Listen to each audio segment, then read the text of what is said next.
सशस्त्र दरोडेखोरांचा पेट्रोल पंपावर धाडसी दरोडा, अंदाजे 2 लाख नगदी नेले लुटून। पुणे नाशिक महामार्गावरील आंबेगाव तालुक्यातील तांबडेमाळा येथील ऋषी पेट्रोल पंपावर रात्री 9:30 वाजताच्या सुमारास 4 सशस्त्र दरोडेखोरांनी धाडसी दरोडा टाकला। दरोडेखोरांनी सुमारे 1.90 लाख रोख रक्कम लुटून नेली आहे। ही संपूर्ण घटना सीसीटीव्ही कॅमेऱ्यात कैद झाली आहे। मोटरसायकल वरून आलेल्या या दरोडेखोरांच्या टोळीने 2 गट पाडले। पिस्तुले घेऊन 2 जण थेट पंप कार्यालयात घुसले आणि कर्मचाऱ्याला बंदुकीचा धाक दाखवत रोकड लुटली। प्रतिकार केल्यास जीवे मारण्याची धमकीही देण्यात आली। लुटलेली रक्कम घेऊन पळ काढत असताना पेट्रोल पंपापासून सुमारे 100 मीटर अंतरावर एका दरोडेखोराचे दुचाकीवरील नियंत्रण सुटले आणि तो खाली पडला। पकडले जाण्याच्या भीतीने त्याने हवेत गोळीबार केला,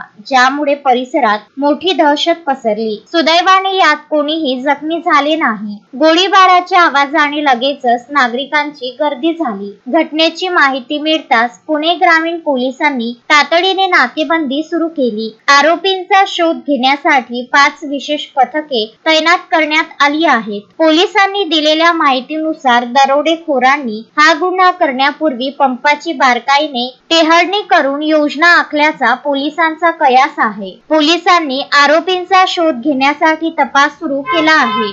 ब्युरो रिपोर्ट, पुणे।